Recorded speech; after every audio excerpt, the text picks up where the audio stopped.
नमस्कार प्रेक्षक हो, हॅलो डॉक्टर या कार्यक्रमात मी डॉक्टर अमृता वसंत पेडणेकर आपणा सर्वांचं मनपूर्वक स्वागत करते।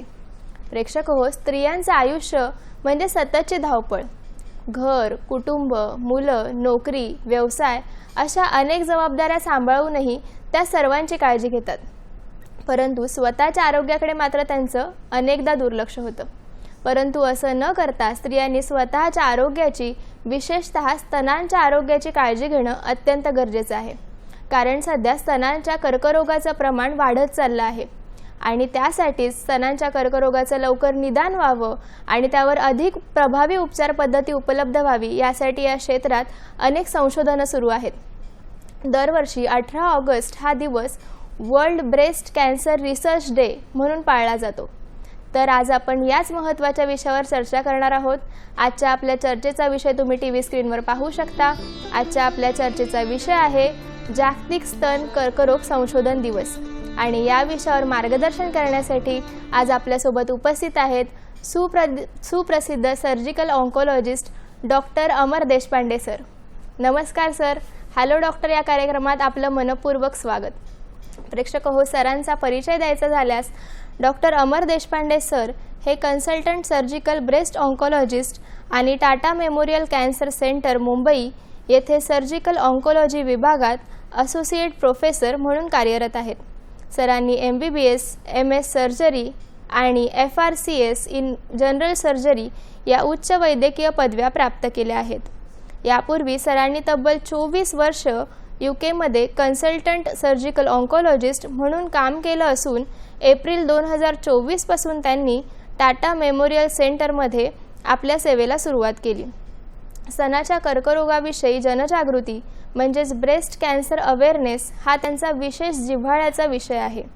महिलांमध्ये स्तनाच्या आरोग्याविषयी जागरूकता निर्माण करण्यासाठी ते सातत्याने कार्यरत असतात। त्यांच्या या उल्लेखनीय कार्याची दखल घेत नुकताच नाना पालकर समितीच्या वतीने त्यांना विशेष सन्मान करण्यात आला आहे। ब्रेस्ट सर्जरी, ऑन्कोप्लास्टिक आणि रिकन्स्ट्रक्टिव्ह ब्रेस्ट सर्जरी या क्षेत्रात त्यांचा प्रदीर्घ अनुभव आहे।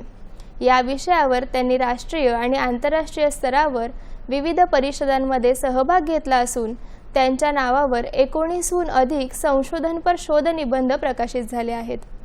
तसंच breast cancer surgery, breast reconstruction आणि एन्हान्समेंट रिकव्हरी यासारख्या विषयांवर त्यांनी विविध संशोधन प्रकल्प केले आहेत। तर अशा अनुभवी आणि प्रगल्भ व्यक्तिमत्व असलेल्या सरांशी आपण संवाद साधणारच आहोत। चला तर मग आपण आपल्या विषयाकडे वळूया आणि संवाद साधूया डॉक्टर अमर देशपांडे सर यांच्याशी। तर सर, माझा पहिला प्रश्न असा आहे की स्तनांचा कर्करोग म्हणजे नेमकं काय आणि तो शरीरात कसा विकसित होतो, काय सांगाल सर याविषयी? सर्वप्रथम माझा सर्व दर्शकांना नमस्कार। आपण ह्या प्रश्नाचं उत्तर अधिक कर्करोग म्हणजे काय ह्या प्रश्नाच्या उत्तरापासून सुरुवात करू। कर्करोग म्हणजे अनियंत्रित आणि असामान्य वाढ पेशींची, म्हणजे abnormal uncontrolled growth of tissue. आणि स्तनांच्या बाबतीत ही जी ग्रोथ आहे किंवा वाढ आहे ती दूध वाहणाऱ्या नलिका मिल्क डक्ट्स किंवा दूध निर्माण करणाऱ्या ग्रंथी म्हणजे मिल्क टिश्यू किंवा ग्लँड्युलर टिश्यू याच्यामध्ये ते होऊ शकतात। आणि हा जो स्तन कर्करोग जो आहे तो पसरण्यासाठी ज्या लसिका ज्या असतात किंवा लिम्फॅटिक्स ज्या असतात त्याच्यातून ते लिम्फ ग्लँड्समध्ये तो जाऊ शकतो, तसंच रक्तातून तो इतर ठिकाणी जाऊ शकतो। पण स्तन कर्करोग हा जनरली हा एवढा ॲग्रेसिव्ह नसतो जितके बाकीचे कॅन्सर्स असतात। त्यामुळे स्तन कर्करोगामध्ये लवकर डायग्नोसिस झालं तर तो संपूर्णपणे बरा होऊ शकतो। आणि या बाबतीत सुद्धा बरीच संशोधने होत आहेत आणि आपला आजचा विषय जो आहे त्यामध्ये प्रामुख्याने लवकर डायग्नोसिस होणे याच्यावर मी भर देणार आहे। बरोबर सर हा कर्करोग होण्याच्या मागे कारणं काय असतात आणि त्याचे जोखीमकारक घटक काय असतात? हा एक फारच चांगला प्रश्न आहे. 80 ते 90% लोकांच्यात कारणं आपल्याला माहीत नाही. ब्रेस्ट कॅन्सर का होतो हे आपल्याला माहीत नाही, पण साधारण 10% लोकांच्यामध्ये फॅमिली हिस्ट्री किंवा जीन्स याच्यामुळे तो होऊ शकतो. आपल्याला त्याचे रिस्क फॅक्टर्स माहिती आहेत की ज्याच्यामुळे म्हणजे वय आणि लिंग ह्या दोन गोष्टी आहेत की प्रामुख्याने तो स्त्रियांमध्ये होतो, तो पुरुषांमध्ये सुद्धा होतो. एक गैरसमज असा आहे की पुरुषांमध्ये ब्रेस्ट कॅन्सर होत नाही, पण जेव्हा 100 ब्रेस्ट कॅन्सर होतात त्यातला एक पुरुष असतो. त्यामुळे पुरुषांना सुद्धा ह्या सगळ्या गोष्टींची जाणीव व्हावी आणि ते सुद्धा आपल्या जवळचे जे कोणी आहेत त्यांची सुद्धा जाणीव त्या अनुषंगाने करून देऊ शकतील. तर हे जे आहे ते म्हणजे कॅन्सर जो आहे जो स्त्रियांच्या स्तनांमध्ये होतो तो पुरुषांच्या स्तनांमध्ये सुद्धा होऊ शकतो. हे दोन असे फॅक्टर्स आहेत की जे आपण चेंज करू शकत नाही, पण आणखीही काही फॅक्टर्स आहेत म्हणजे लवकर पाळी येणे हे सुद्धा आपण चेंज करू शकत नाही. लेट मेनोपॉज होणे म्हणजे पाळी उशिरा जाणे हेही आपण चेंज करू शकत नाही, कारण तेवढं इस्ट्रोजन या हॉर्मोनला जास्ती एक्सपोजर राहतं आपल्या शरीराचं आणि त्याच्यामुळे ब्रेस्ट कॅन्सरचं रिस्क वाढू शकते. मुलं न होणे याच्यावर आपला कंट्रोल आहे. ब्रेस्ट फीड किंवा स्तनपान न करणे मुलांचं हे जे सगळे फॅक्टर्स आहेत हे परत रिस्क वाढवतात. म्हणजे मुलं झाली तर आपली रिस्क कमी होते, स्तनपान केलं तर रिस्क कमी होते. जेनेटिक रिस्क तर आहेच जसं मी मगाशी सांगितलं तसं, पण अल्कोहोल, दारू, स्मोकिंग किंवा कुठल्याही प्रकारे तंबाखूचा वापर आणि आपलं आता जे प्रोसेस्ड फूड जे आपण खातो म्हणजे जे चीज म्हणा किंवा काय जे आहे या गोष्टींमुळे आपल्याकडचं स्थूलपणा ओबेसिटी वाढत चाललेली आहे आणि त्यातूनही ही रिस्क वाढत चाललेली आहे. पोल्युशन हा एक मायनर रिस्क फॅक्टर आहे, पण तोही एक रिस्क फॅक्टर आहे. आता हे जे सगळे फॅक्टर्स आहेत त्याच्यावर आपला कंट्रोल आहे.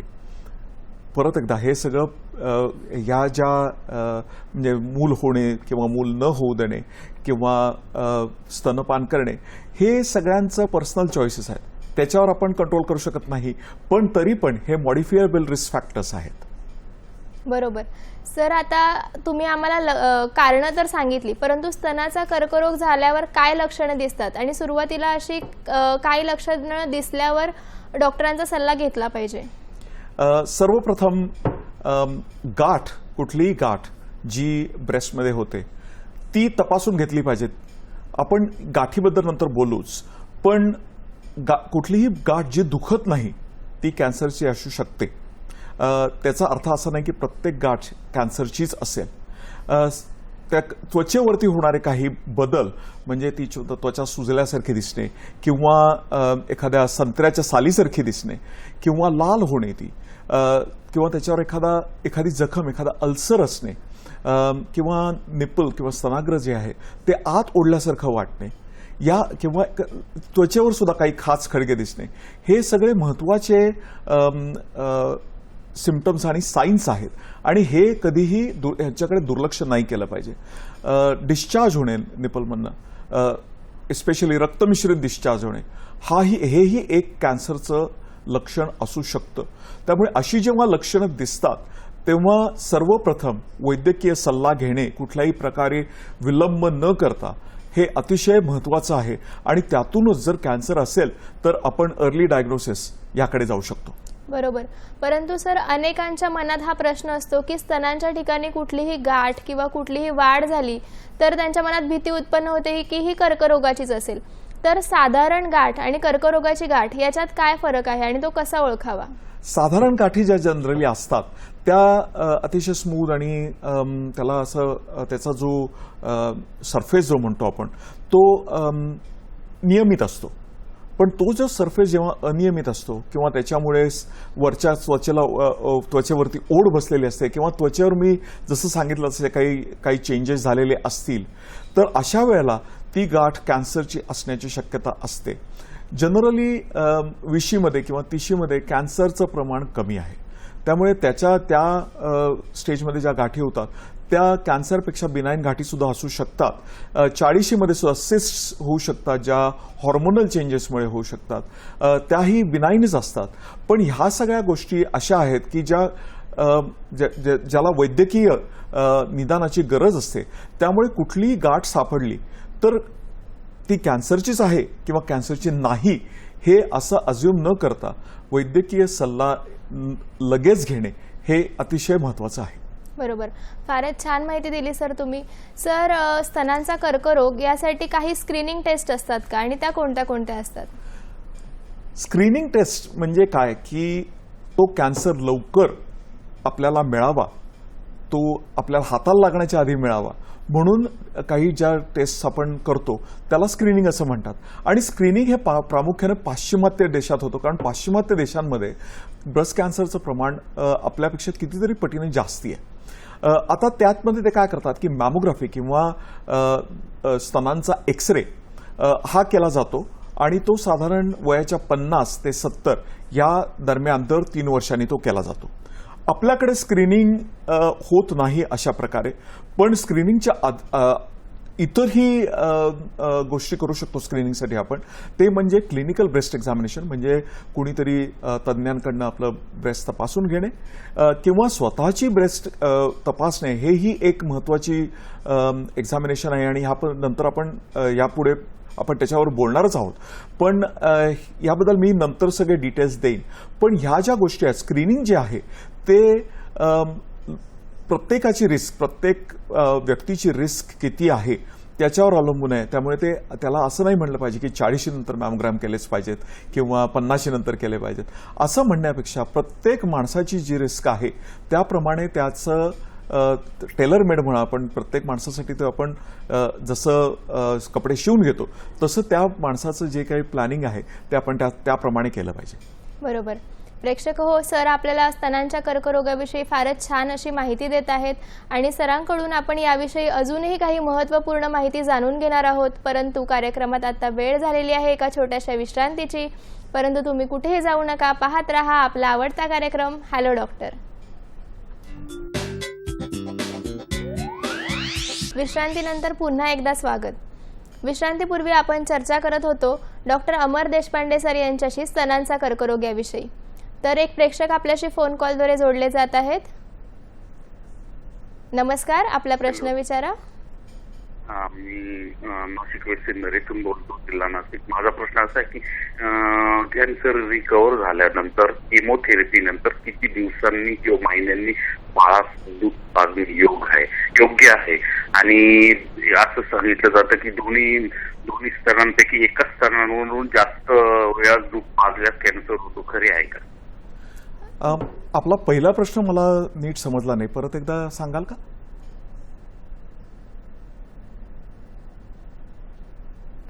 बरं, पहिला प्रश्न नीट ऐकू नाही आलाय, तर सर दुसऱ्या प्रश्नाचं काय उत्तर द्याल? दुसरा प्रश्न त्यांचा असा होता की एका स्तनामध्ये कॅन्सर जर झाला असेल तर दुसऱ्या स्तनामध्ये तो कॅन्सर होण्याची शक्यता वाढते का? आणि ही नक्कीच शक्यता वाढते, कारण जेव्हा आपल्याला कॅन्सर झालेलो असतो तेव्हा त्या क्षणी दुसऱ्या ब्रेस्टमध्ये कॅन्सर असण्याची शक्यता किंवा होण्याची शक्यता ही सामान्य जनतेपेक्षा नक्कीच जास्ती असते. पण ती इतकीही जास्ती नसते की ज्याच्यासाठी आपल्याला ते ब्रेस्ट काढायला लागेल किंवा त्याच्यावर काही उपाय करायला लागतील. परंतु ती शक्यता जसं आपण वेळ जसा जात जातो तशी ती कमी कमी होत जाते. आणि त्यामुळे सामान्यतः आपण 5 वर्षासाठी दरवर्षी मॅमोग्राम करायची किंवा रेग्युलर मॅमोग्राम्स करायची आपण रेकमेंडेशन करतो. पण ही जी रिस्क असते ती नक्की असते, सामान्य व्यक्तींपेक्षा ती जास्ती असते. नक्कीच. सर, त्यांचा पहिला प्रश्न असा होता की केमोथेरपीनंतर किती दिवसांनी बाळाला दूध पाजू शकतात? किमोथेरपीनंतर बाळाला दूध पाजणं ह्याला काही तसा मोठा प्रॉब्लेम नाही आहे. किमोथेरपीचे जे काही एजंट्स असतात ते दुधामधून येऊ शकतात, पण त्याला असं हे नाही आहे की किती महिन्यानंतर किंवा किती आठवड्यानंतर पाजावं. माझ्या मेडिकल ऑन्कॉलॉजिस्ट बरोबर मी जनरली बोलतो ह्याबद्दल, आणि त्यांचा जो सल्ला असतो त्याप्रमाणे मी माझ्या पेशंट्सना ह्याच्या पुढचे सल्ले देतो. नक्कीच. सर, विश्रांतीपूर्वी तुम्ही सांगत होतात की स्क्रीनिंग टेस्टमध्ये मॅमोग्राफीचा समावेश होतो. तर आपल्याला ईमेलवरून सुद्धा हाच प्रश्न आलेला आहे की मॅमोग्राफी म्हणजे नक्की काय आणि मॅमोग्राफी कोणत्या वयापासून केली पाहिजे आणि मॅमोग्राफीसाठी काही ॲडव्हान्स अजून काही असतं का? हा अतिशय चांगला प्रश्न आहे. मॅमोग्राफी म्हणजे लो डोस रेडिएशन देऊन आपण ब्रेस्टचा एक्सरे काढतो चक्क, आणि तो 2 अँगल्समध्ये काढला जातो, एक वरून खाली आणि एक बाजूनी, दोन्ही बाजूनी असा. तर ह्या एक्सरेमधनं आपल्याला ब्रेस्टमध्ये जर काही ॲबनॉर्मॅलिटी असेल तर ती दिसते, आणि ह्याच्यासाठी ट्रिपल असेसमेंट हा एक जे आम्ही म्हणतो म्हणजे तिहेरी तपासणी, तर ती सुरू होते क्लिनिकल एक्झामिनेशननी, ज्याच्यामध्ये आम्हाला जर काही मिळालं, ब्रेस्टमध्ये काय हाताला लागलं, तर मग मॅमोग्राम आणि सोनोग्राफी असं दोन्ही केलं जातं. जनरली 35 वर्षाच्या खाली मॅमोग्राफी एवढी उपयोगाची नसते, कारण ब्रेस्ट बऱ्यापैकी डेन्स असतात, त्यामुळे त्याच्यात छोट्या छोट्या गोष्टी दिसतीलच असं नाही. पण जर हाताला जे लागणारं आहे त्याच्यामध्ये कॅन्सरचं जर सस्पेशन असेल तर तीही केली जाते. सोनोग्राफी यांनी आपल्याला हे कळतं की तो जो लंप आहे किंवा गाठ जी आहे ती सॉलिड आहे का सिस्ट आहे.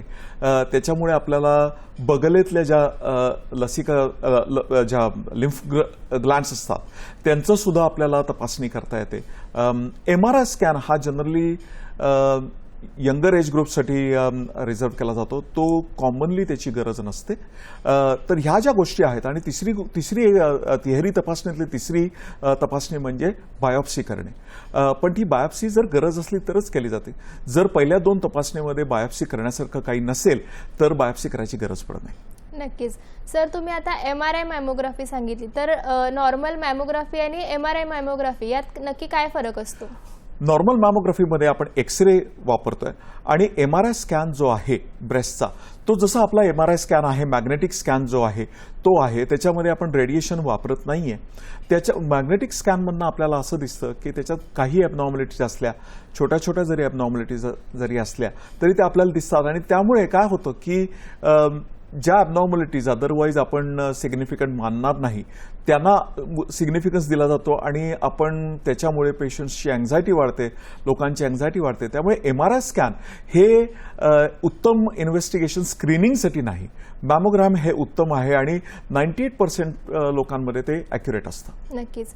सर, नागपूरहून मुकेश देशपांडेजी हे प्रेक्षक आपल्याशी फोन कॉलद्वारे जोडले जात आहेत. नमस्कार मुकेशजी, आपला प्रश्न विचारा. मुकेशजी, आपला प्रश्न विचारा. माझा प्रश्न असा आहे की माझी आई आहे, तर तिला म्हणजे गाठ होती पहिले, तर गाठ होती, तर आम्ही डॉक्टरकडे कॅन्सर स्पेशलिस्ट आहे नागपूरमध्ये, तर तिला कॅन्सर आढळला. बरं. रिपोर्टमध्ये. स्तनाचा कर्करोग. तर डॉक्टरांनी मग डॉक्टरांनी तिला आम्ही किमिओ करायला सांगितलं, पण की डॉक्टर बोलले की वय जास्त आहे 75, तर किमिओ करू शकत नाही. बरं, तुमचा प्रश्न विचारा. तर आता काय करू शकतो आम्ही? आता तिचं वय 75 आहे. तर ठीक आहे, धन्यवाद मुकेशजी. सर, काय सांगाल याविषयी? नमस्कार मुकेशजी, तुमचा प्रश्न अगदी बरोबर आहे. आता त्या कॅन्सरचं निदान जे झालेलं आहे त्याच्यामध्ये अनेक गोष्टी आहेत. नुसतं कॅन्सर आहे एवढंच आपल्याला माहिती नाही पाहिजे, तर त्याच्याबरोबर काय त्याच्यावरती काही प्रथिन असतात, काही ज्यांना आम्ही रिसेप्टर्स म्हणतो. आता ती रिसेप्टर्सची स्टेटस काय आहे, त्याला इम्युनोहिस्टोकेमिस्ट्री असंही म्हणलं जातं. याच्यावर ते ठरेल पुढची ट्रीटमेंट. कुठल्याही कॅन्सरची म्हणजे कुठल्याही ब्रेस्ट कॅन्सरची ट्रीटमेंट देताना सर्जरी हा एक मेन पार्ट असतो, ज्याच्यामध्ये कॅन्सर काढला जातो. बाकीची जी ट्रीटमेंट असते म्हणजे किमोथेरपी म्हणा किंवा रेडिएशन ट्रीटमेंट म्हणा किंवा इम्युनोथेरपी म्हणा, या ज्या सगळ्या ट्रीटमेंट्स आहेत त्या पुढच्या दृष्टीने म्हणजे त्या कॅन्सरचं पुढे जाऊन रिलॅप्स कमीत कमी व्हावा म्हणून ह्या दिल्या जातात. पण यासाठी आपण दिलेली इन्फॉर्मेशन जी आहे, आपण दिलेली जी मला माहिती आहे ती पुरेशी नाही. त्यामुळे मला त्याच्यावर पूर्णपणे टिप्पणी करणं फारच अशक्य आहे. बरोबर. सर, तुम्ही मगाशी असं म्हटलात की ब्रेस्ट कॅन्सरचं निदान जेवढ्या लवकर होतं तेवढ्या लवकर ट्रीटमेंट करणं सोपं जातं आणि तशी रिकव्हरी लवकर होते. तर ब्रेस्ट कॅन्सरचं निदान लवकर होण्यासाठी स्त्रियांनी काही स्पेसिफिक वयानंतर सेल्फ ब्रेस्ट एक्झामिनेशन करणं गरजेचं आहे का, आणि ते कसं करावं आणि किती वेळा करावं? डॉक्टर अमृता, हा फारच सुंदर प्रश्न आहे. सेल्फ ब्रेस्ट एक्झामिनेशन आपण का करतोय? तर ब्रेस्ट अवेअरनेस, ज्याच्यावर आपण आता भर देतो की तुम्ही तुमच्या स्तनांबद्दल जागरूक असायला हवं. आता ती जागरूकता कशी येणार आहे? तर ती ब्रेस्ट सेल्फ एक्झामिनेशन करून येणार आहे. आणि याची वेळ ही ब्रेस्ट सेल्फ एक्झामिनेशन ही महिन्यातून एकदाच करायची असते. महिन्यातून एकदाच, मी परत एकदा सांगतोय. आणि ज्यांना पाळी चालू आहे त्यांनी पाळीनंतर साधारण 3 ते 5 दिवसांनी ती करायची आहे. आणि ज्यांची पाळी चालू नाही त्यांनी महिन्यातला कुठलाही दिवस ठरवायचा की 1 तारीख म्हणा किंवा पहिला रविवार म्हणा, असं करून त्यांनी ती एक्झामिनेशन करायची आहे.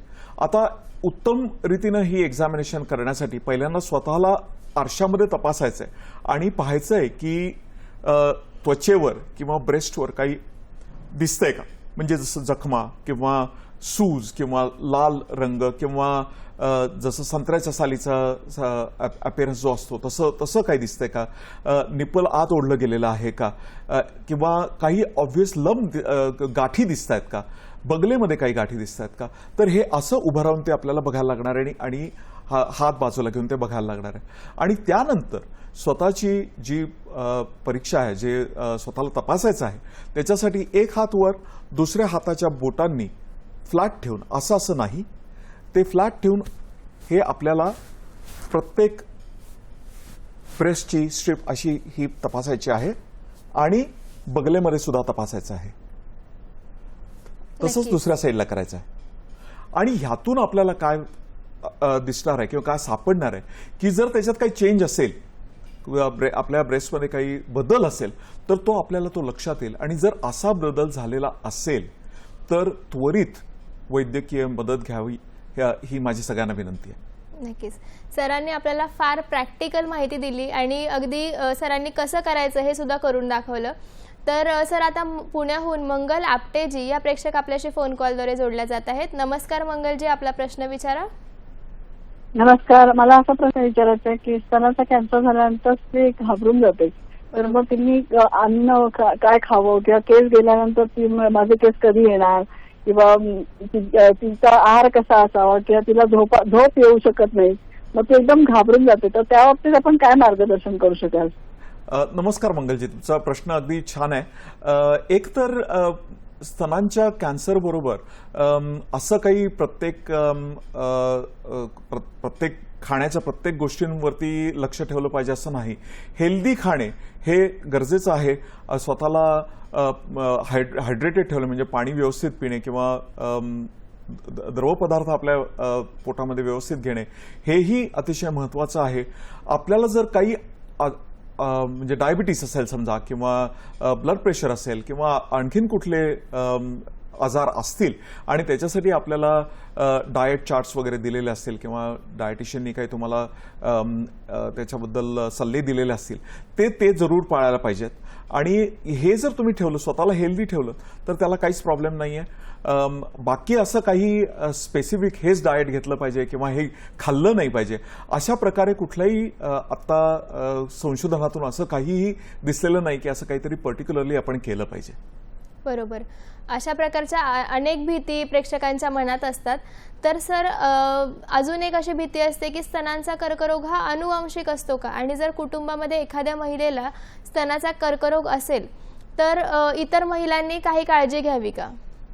साधारण 10% लोकांच्यात हा अनुवांशिक असू शकतो आणि त्यामध्ये काही जीन्स आहेत.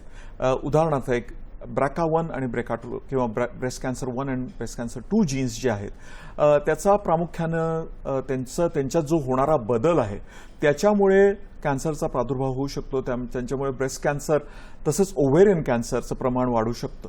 आता हे आणखीनही काही जीन्स आहेत जे आपल्याला माहिती आहेत, त्याच्यामध्येही इतर काही कॅन्सर्स आहेत. आणि याच्यामुळे आपल्या म्हणजे जो अनुवांशिक जो कॅन्सर आहे तो असू शकतो. त्याच्यासाठी आणखीन काही गोष्टी आहेत. म्हणजे आपला कॅन्सर बऱ्याच यंग वयात निदान त्याचं होणं, म्हणजे 30मध्ये किंवा 40मध्ये असं निदान झालं, किंवा आपल्या जवळचे जे काय आहेत नातेवाईक, समजा आई म्हणा किंवा बहीण म्हणा, अशा लोकांना अशा यंग वयात जर डायग्नोसिस झालं असेल तर हा जेनेटिक असू शकतो.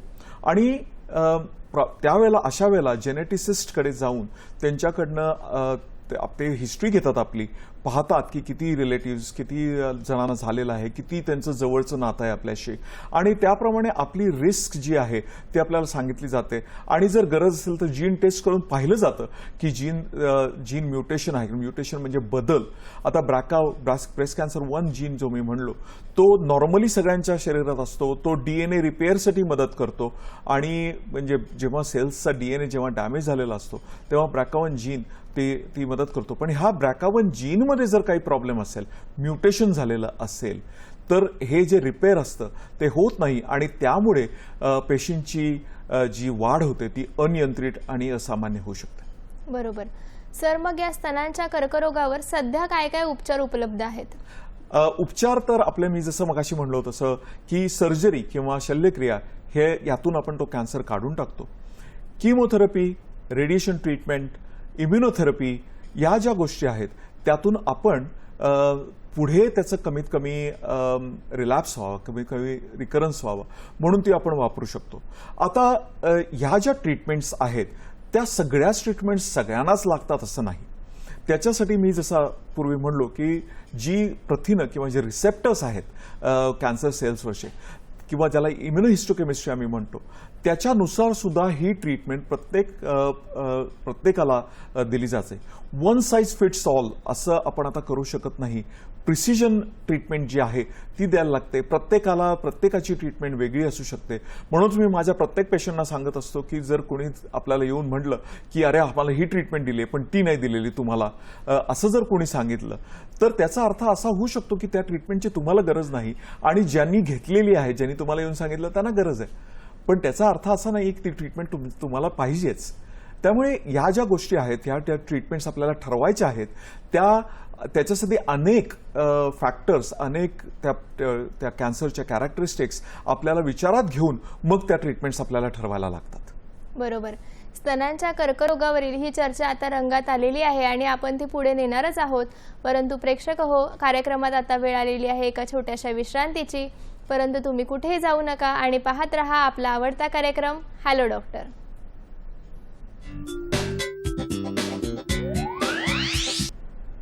नमस्कार प्रेक्षक हो, विश्रांतीनंतर पुन्हा एकदा आपलं स्वागत.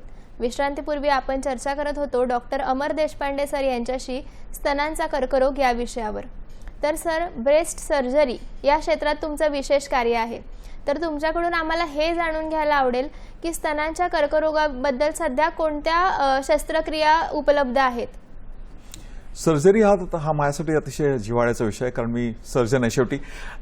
तर सर्जरी पूर्वी काय व्हायचं की पूर्वी ही खूप रॅडिकल असायची. म्हणजे काय की पूर्ण स्तन, त्याच्या खालचे मसल्स, म्हणजे आपल्या छातीवरचे जे मसल्स, पेक्टोरल मसल्स ज्याला म्हणतात, ते सगळे काढले जायचे, आणि बगलेतल्या सगळ्या लिम्फ ग्लँड्स सुद्धा काढल्या जायच्या. त्याला रॅडिकल मॅस्टेक्टमी असं म्हणलं जायचं. आता आपल्याला संशोधनाने हे कळलेलं आहे की एवढी रॅडिकल सर्जरी करायचं कारण नाही. जेव्हा कॅन्सर छोटा असतो तेव्हा आपण स्तन वाचवून सुद्धा ते करू शकतो. म्हणजे ज्याला ब्रेस्ट कन्झर्विंग सर्जरी असं म्हणलं जातं, की त्याच्यात ती लंपेक्टमी करू किंवा तो लंप काढून त्याच्याभोवती थोडीशी नॉर्मल ब्रेस्ट टिश्यू काढून आपल्याला हे शुअर करता येतं की पूर्ण कॅन्सर निघालेला आहे. थोडेसे लिम्फ ग्लँड्स काढून बघता येतं की त्याच्यात काही कॅन्सर आहे की नाही. जर असेल तर पूर्ण काढता येतात. अशा तऱ्हेनं आपल्याला ही सर्जरी करता येते. कॅन्सर जितक्या लवकर डायग्नोस होईल तितका तो आपल्याला छोटा सापडू शकतो, आणि जर तो छोटा असेल तर आपल्याला तेवढी रॅडिकल सर्जरी करायला लागत नाही. जर तो जास्ती दिवस टिकला तर तो मोठा होऊ शकतो, आणि मग त्याच्यासाठी कधी कधी तो स्तन वाचवणं मग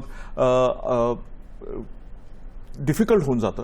तसंच जितके दिवस राहतो तो बॉडीमध्ये तितके दिवस तितका तो जास्ती पसरायचे जे संभावना जी असते ती जास्ती वाढते, आणि मग अशा कंडिशनमध्ये आपल्याला ती ट्रीटमेंट जास्ती इंटेन्सिव्हली द्यायला लागते.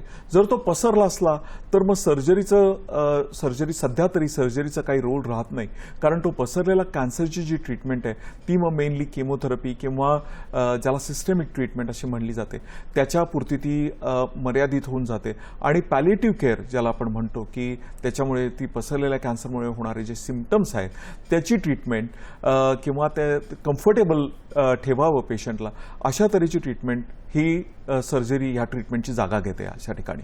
बरोबर. त्यामुळे स्तनांच्या कर्करोगावर बरेच उपचार उपलब्ध आहेत.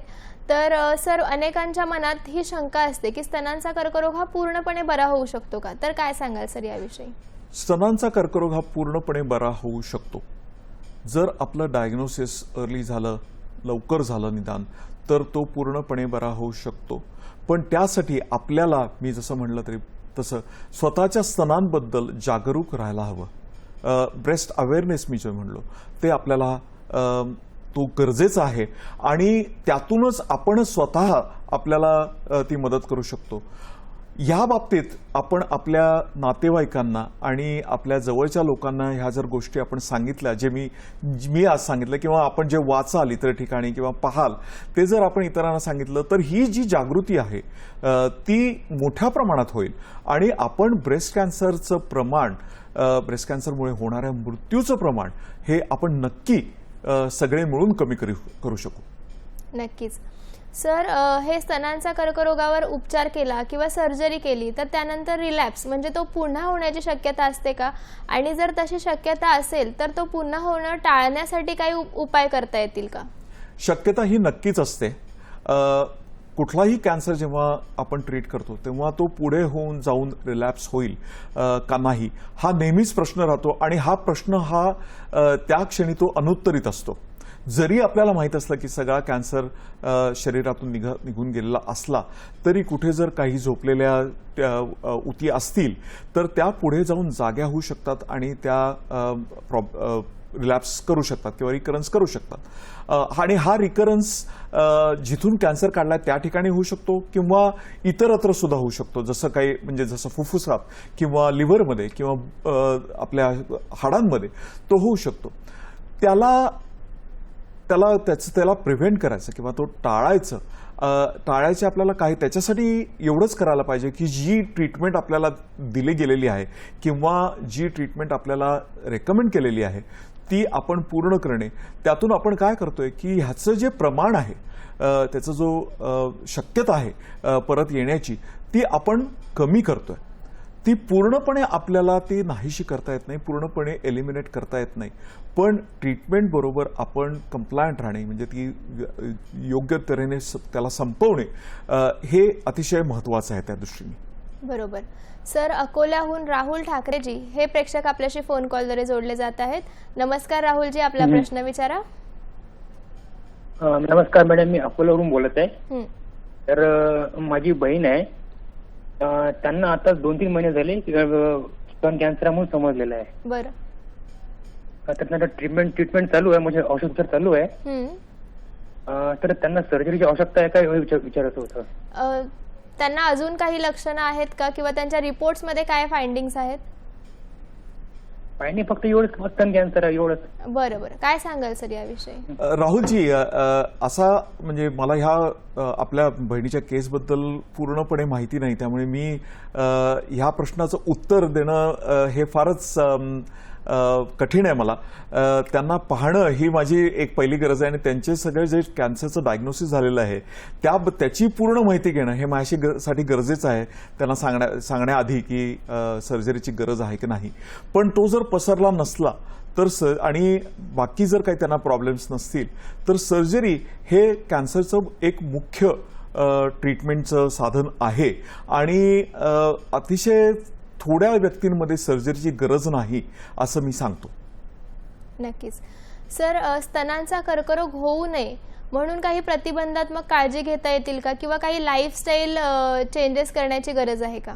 स्तनांचा कर्करोग होऊ नये म्हणून आपल्याला काही करता येत नाही, कारण जर तो होणार असेल तर होणारच आहे, पण त्याचं प्रमाण आपल्याला नक्कीच कमी करता येतं. ते आपण जे रिस्क फॅक्टर्स जे आपण आधी बोललेलो होतो ज्या रिस्क फॅक्टर्सबद्दल, ते जर आपण ते कमी केले तर त्यातून आपल्याला तो कमी करता येतो. जसं की स्वतःची तपासणी करणे, स्वतःच्या ब्रेस्टबद्दल अवेअर राहणे, संतुलित आहार, वजनावर नियंत्रण ठेवणे, मूल होऊ देणे किंवा न होऊ देणे हे प्रत्येकाचा पर्सनल चॉईस आहे. स्तनपान करणे किंवा नाही करणे हा प्रत्येकाचा पर्सनल चॉईस आहे. पण मूल होऊ दिल्यामुळे आणि स्तनपान केल्यामुळे आपण ती रिस्क कमी करतोय. इस्ट्रोजनयुक्त गोळ्यांचा वापर टाळणे, म्हणजे जे कॉम्बिनेशन कॉन्ट्रासेप्टिव्ह पिल्स असतात त्याच्यामध्ये इस्ट्रोजन असतं, आपल्याला ते एक्स्ट्रा एक्सपोजर इस्ट्रोजनला होतं आणि त्याच्यामुळे कॅन्सरचं रिस्क वाढू शकते जर लॉंग टर्म घेतला असलो आपण तर. किंवा हॉर्मोन रिप्लेसमेंट थेरपी जी दिली जाते मेनोपॉज नंतर, तीही जर लॉंग टर्म चालू असेल तर त्याच्यामुळे कॅन्सरचं प्रमाण, कॅन्सरची रिस्क वाढू शकते. दारूवर कंट्रोल ठेवणे, नियमित व्यायाम करणे, स्मोकिंग किंवा तंबाखूचे जे उपयोग आहे तो थांबवणे, या गोष्टी आपण करू शकतो. आणि ह्यातून आपण काय करतोय की जी रिस्क आहे ती आपण कमी करतोय. बरोबर. सर, सोलापूरहून ज्ञानेश्वर खराडेजी हे प्रेक्षक आपल्याशी फोन कॉलद्वारे जोडले जात आहेत. नमस्कार ज्ञानेश्वरजी, आपला प्रश्न विचारा. हॅलो, माझ्या आईच्या बगड्यात गाठ आलाय. आपला आणि- प्रश्न विचारा. त्यांच्या बगड्यात गाठ आलाय, ते चरबीचा आहे म्हणून सांगाले डॉक्टर. त्याचं ऑपरेशन करावं का नाही? बरं सर, काय सांगाल याविषयी? या चरबीच्या गाठीचं नीट निदान झालं पाहिजे ज्ञानेश्वरजी. आणि ते निदानानंतर असं कळलं की त्याच्यात काही नाही तर त्याची काही सर्जरी करायची गरज नाही. पण हे निदान तुम्ही एखाद्या स्पेशालिस्टला दाखवून ते करून घ्यावं. बरोबर. सर, ज्यांना स्तनांचा कर्करोग झाला आहे अशा लोकांमध्ये मानसिक ताणतणाव हा सुद्धा दिसून येतो. तर मग अशा रुग्णांना कुटुंबियांनी किंवा त्यांच्या मित्रमैत्रिणींनी कशा प्रकारे सपोर्ट करावा? हा अतिशय चांगला प्रश्न आहे. आणि आपल्याकडे म्हणजे आपल्या स्त्रिया ज्या आहेत, जसं आपण म्हणलात पूर्वी की त्या स्वतःकडे लक्ष देत नाहीत, त्या इतरांकडे लक्ष देण्यात किंवा इतरांची सेवा करण्यात गुंतलेल्या असतात. आणि त्यातून त्यांचं स्वतःकडे जे दुर्लक्ष होतं ते पहिलं त्यांनी कमी केलं पाहिजे. आणि आपणही म्हणजे पुरुष किंवा कुटुंबीय हे त्यांना त्या गोष्टीसाठी अवेअर करणं हे आपण हे करू शकतात. दुसरी गोष्ट म्हणजे आपल्याला कुठली ट्रीटमेंट जेव्हा चालू असते तेव्हा ती ट्रीटमेंट चालू आहे त्यामुळे आपल्याला एकतर त्याच्यामुळे आपलं लक्ष विचलित झालेलं असतं त्या ट्रीटमेंटकडे. आणि दुसरी गोष्ट म्हणजे त्यामुळे ती भीती वाटत नसते. पण ट्रीटमेंट संपल्यानंतर प्रत्येकाच्याच मनात आता ही भीती येऊ शकते, आता तर माझी ट्रीटमेंट संपली, आता परत येईल का कॅन्सर, ही जी भीती असते ती भीती दूर करणे आणि स्वतःकडे लक्ष देण्याचं. कॅन्सर झाल्यानंतर सुद्धा, कॅन्सरची ट्रीटमेंट झाल्यानंतर सुद्धा स्वतःची तपासणी करत राहणे हे अतिशय महत्त्वाचे आहे. आणि त्यातून जर काही आपल्याला दिसलं किंवा काही सिम्पटम्स म्हणा की हाडांमध्ये दुखतंय तर अशा ठिकाणी वैद्यकीय सल्ला घेणे हे अतिशय महत्त्वाचे आहे. आणि त्यातून आपण काय करू शकतो की जर तो रिलॅप्स झालेला असेल तर त्याची ट्रीटमेंट लवकरात लवकर होऊ शकते.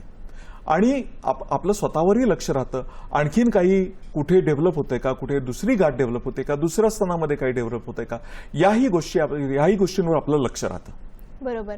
प्रेक्षक हो, सर आपल्याला फार छान अशी माहिती देत आहेत.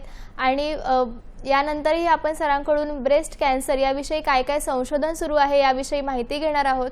परंतु कार्यक्रमात आता वेळ झालेली आहे एका छोट्याशा विश्रांतीची. तुम्ही कुठेही जाऊ नका, पाहत रहा आपला आवडता कार्यक्रम हॅलो डॉक्टर.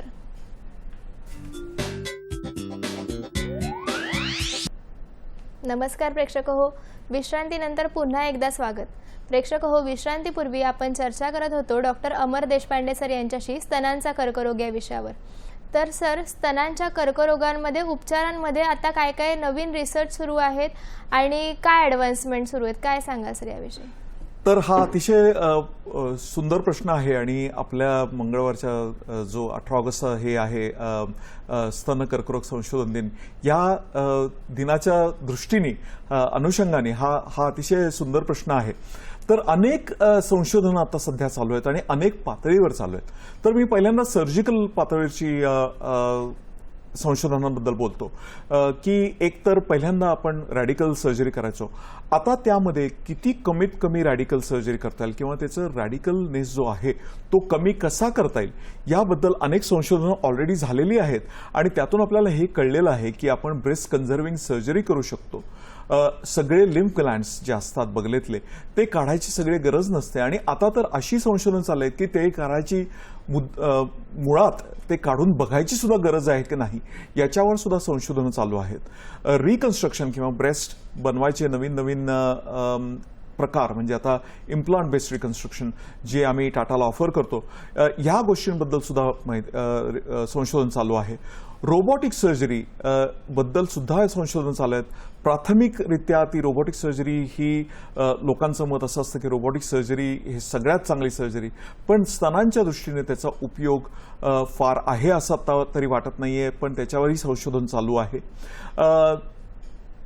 दुसरी गोष्ट म्हणजे किमोथेरपी. आता किमोथेरपीवरती सुद्धा बरेच संशोधनं चालू आहेत की नवीन नवीन मेडिकेशन्स येत आहेत, नवीन नवीन कॉम्बिनेशन्स येत आहेत, इम्युनोथेरपी येते, जेनेटिक हिस्ट्री ज्यांना आहे किंवा जीन ज्यांच्याकडे म्युटेशन आहे त्यांच्यासाठी टार्गेटेड अशी ट्रीटमेंट दिली जाते. HER2 नावाचं जे प्रोटीन असतं जे कॅन्सरवर डेव्हलप झालेलं असतं त्यांच्यासाठी नवीन नवीन म्हणजे त्या HER2ला टार्गेट करणारी ट्रीटमेंट जी आहे त्याच्यावरती आपल्याला नवीन नवीन संशोधनं होत आहेत. ctDNA म्हणजे की ट्युमर सेल्स जेव्हा आपल्या ब्लडमध्ये असतात तेव्हा त्या ट्युमर सेल्स जेव्हा मरतात किंवा फुटतात त्याच्यातून त्यांचा जो DNA बाहेर असतो तो त्याला सर्क्युलेटिंग DNA असं म्हणतात. तर त्याच्या अनुषंगाने कॅन्सरचं प्रमाण किती आहे किंवा ट्रीटमेंट आणखीन काही द्यायला लागेल का यावरती पण बरंच संशोधन चाललेलं आहे. सर्क्युलेटिंग ट्युमर सेल्सवरती संशोधन चालू आहे. AI वापरलं जातं आहे, आर्टिफिशियल इंटेलिजन्स आता वापरलं जातं आहे. मेनली रेडिओ डायग्नोसिस म्हणजे आपण ज्या मॅमोग्राम्स करतो किंवा MRI करतो त्याच्या डायग्नोसिसमध्ये आर्टिफिशियल इंटेलिजन्सची किती मदत होऊ शकते हे बघितलं जात आहे. पॅथॉलॉजी म्हणजे ते मायक्रोस्कोप खाली ह्या टिश्यू त्यांना आपण जेव्हा तपासणी करतो तेव्हा त्याच्यामध्ये आर्टिफिशियल इंटेलिजन्सचा काय उपयोग आहे हेही आपल्याला समजतं आहे. तर अशा अनेक संशोधनं आत्ता या क्षणी चालू आहेत. अँटीबॉडी ड्रग कॉन्जुगेट्स नावाचा म्हणून एक प्रकार आहे की आपण जी मेडिसिन्स देतोय त्याच्याबरोबर काही पर्टिक्युलर त्या सेल्सचे जे काही भाग आहेत त्याच्या विरुद्ध अँटीबॉडी निर्माण करायच्या आणि ह्या दोन्हीला मिळून ती ट्रीटमेंट द्यायची. त्याचा इफेक्टिव्हनेस किती आहे, त्याच्यामुळे आपलं जे मॉर्टॅलिटी मृत्यूचं जे प्रमाण आहे ते आपण कमी आणू शकतोय का, किंवा कॅन्सर न होण्याचं कॅन्सर रिलॅप्स न होण्याचं प्रमाण आपण कमी आणू शकतो का यावरही खूप रिसर्च चालू आहे, ते संशोधन चालू आहेत. अल्टरनेटिव्ह ट्रीटमेंट म्हणजे आयुर्वेद, होमिओपॅथी या गोष्टींचा सुद्धा आपल्याला ॲलोपॅथीबरोबर उपयोग होईल का याच्यावरही संशोधन चालू आहे. तर अनेक अशी गोष्टी चालू आहेत की ज्याच्यातून आपल्याला बरंच पुढे मदत होऊ शकते. आता ती किती होऊ शकते हे आपल्याला काळच सांगेल, पण अतिशय जोरानी संशोधन सगळ्यामध्ये चालू आहे आणि ही एक चांगली गोष्ट आहे, कारण आपण कॅन्सरच्या दृष्टीने, कॅन्सरच्या ट्रीटमेंटच्या दृष्टीने आपण पुढची पावलं टाकतोय. बरोबर सर, या संशोधनांवर तुमचा बराच अभ्यास आहे, तर एखादी तुम्ही या तुमच्या संशोधनातली केस स्टडी शेअर करू शकता का? केस स्टडी अशी शेअर करणं खूप कठीण आहे, कारण ही संशोधनं अजून जसं मी म्हटलं तसं ती चालू आहेत. पण अनेक संशोधनं जी आहेत ती आता त्यांच्या जवळजवळ संपायला आलेली आहेत. त्यामुळे आपल्याला हे कळू शकतं की या संशोधनातून जसं आता आपल्याला पूर्णपणे लिम्फ नोड्स सगळे काढून टाकायला लागत नाही. पूर्वी सगळे काढलेच जायचे. कितीही छोटा कॅन्सर असो तिथं त्या अल्ट्रासोनोग्राफीवर किंवा सोनोग्राफीवर जरी लिम्फ ग्लँड दिसत नसली तरी ती आपण काढूनच टाकायचो. बरं, ती सोनोग्राफी सुद्धा नंतर आपल्याला ती लिम्फ ग्लँड्सबद्दल सांगायला लागले. त्यामुळे हे जे सगळ्या डेव्हलपमेंट्स आहेत या नंतर झालेल्या आहेत. रॅडिकल ट्रीटमेंट ही आधी चालू झालेली होती आणि बाकीची त्याचा रॅडिकलनेस किंवा त्याचं आपण आता मोर लेस इज मोर असं आपण ब्रेस्टच्या बाबतीत म्हणू शकतो.